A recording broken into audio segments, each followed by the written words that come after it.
Hi. So I slipped on a banana peel and wound up here.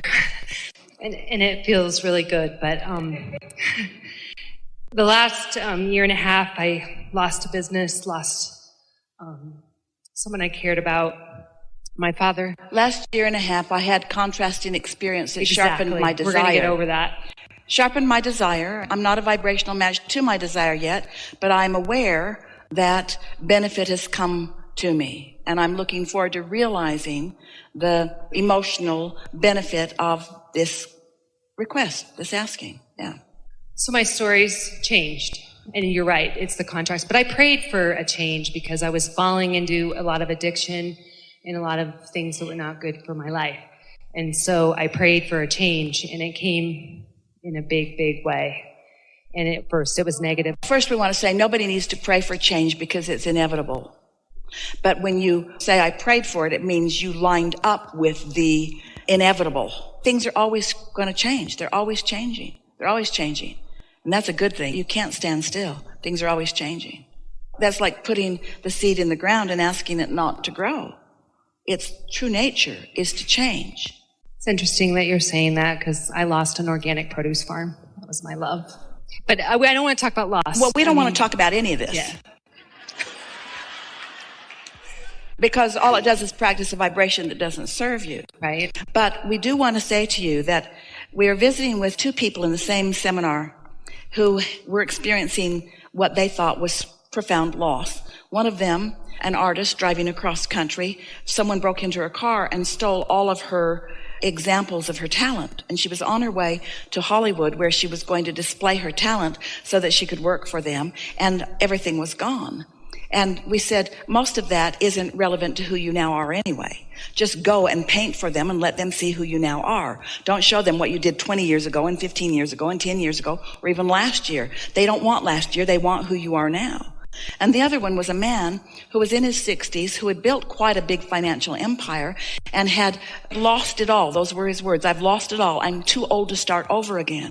And we said to him, you misunderstand what your true asset is. You think it was the money that you accumulated in these stocks and in these properties and in this that is now no longer on your balance sheet.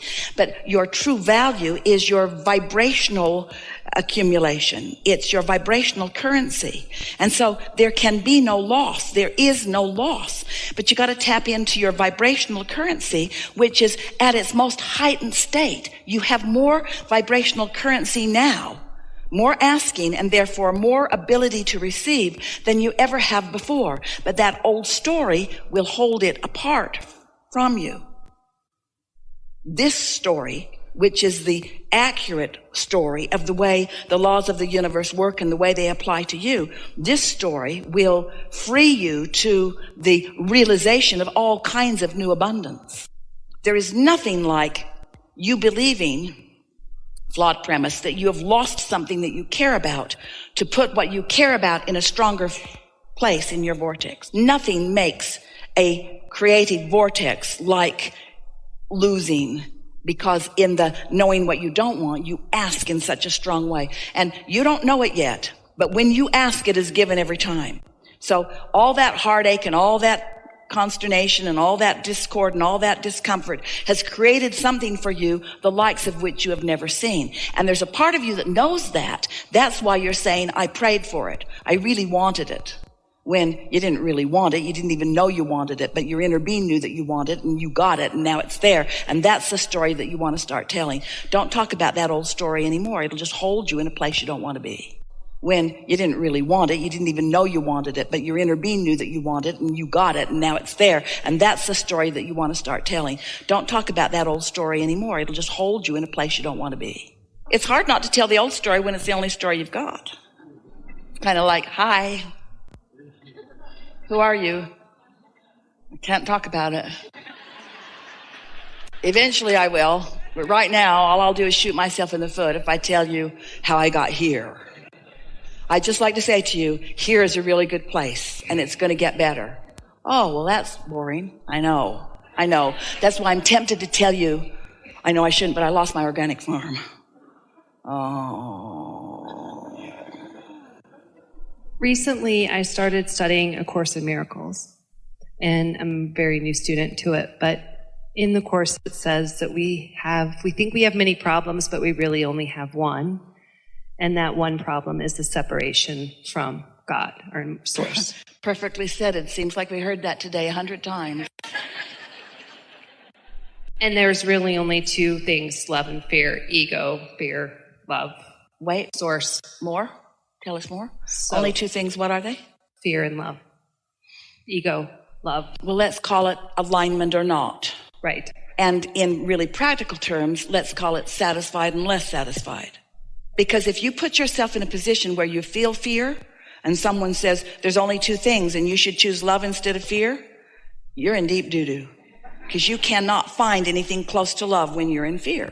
It's too big of a jump, but you could feel something a little less than fear.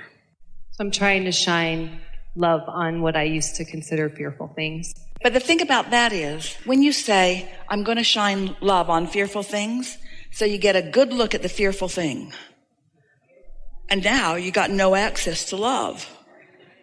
Are you guys looking at this fearful thing? Yeah, we are, but you can't feel it. Shining love on fearful things, those are words, blah, blah, blah.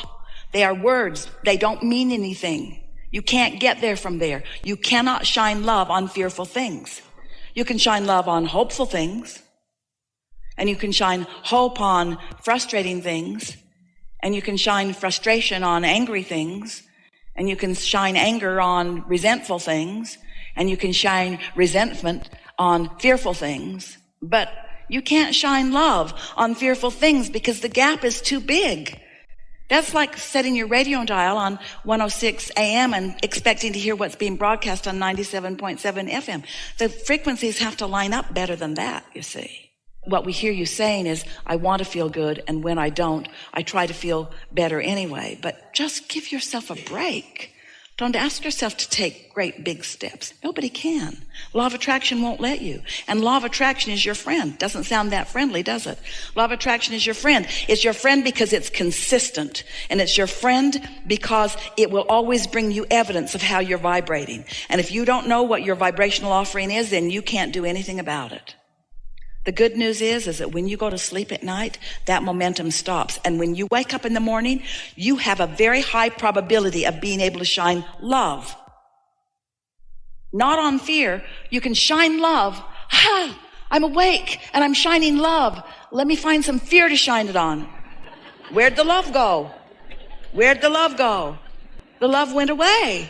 But wait. All right. Tomorrow morning, I'm going to find love and I'm going to shine it on fear. I found love. Where's that fear? There it is. Where'd the love go? You can't have it both ways. You're so right. It's helpful, isn't it? It is. We know you get this. I do. We also know that you're not so different from many. You've heard a lot of words that have resonated when you heard them. Like today, a lot of you have heard a lot of things that you really resonate with. And so you know it. You really know it. And the reason you know it right now is because you're tuned in, tapped in, turned on. You've been patient and willing to listen to us for all this time. And we've been offering not just words, but a vibrational frequency that is reaching you right where you are. And so when you're right there and then you hear these words, you know it. But if you were to repeat a lot of what you've heard now from a place of discouragement on another day, the words just don't matter. It isn't the words that make the difference. It's the emotion that makes the difference, because the emotion tells you the true vibration that you've got going on. And it just gets better and better for you. Don't feel any self-blame or blame to someone else. Don't beat up on yourself about how long it took you to get here or how far you think you've got to go. It's all so good. Your inner being is so happy about where you are. And now with this new knowing, it's going to be not just easier, but way more fun. I heard a term that came, I don't know if it came from Marianne Williamson or the Course in Miracles, but it's called the journey without distance. The journey without distance? The journey from the heart and the head and to the distance. Kind of what you were just talking about. I mean, it's the knowing. You know before you know, before you know, before you know. Well, let's talk about that, because there's something meaty in there. So whether this is what they meant or not, this is what we mean about the journey with no distance. So when you've managed alignment, you're there. Because everything that you want in terms of manifestation, whether it's a material object or a pile of money or a relationship or an empire, no matter what it is you want, that you believe you will feel happy if you have it. Every single thing that you want, the reason that you want it is because you believe you will feel better when you have it.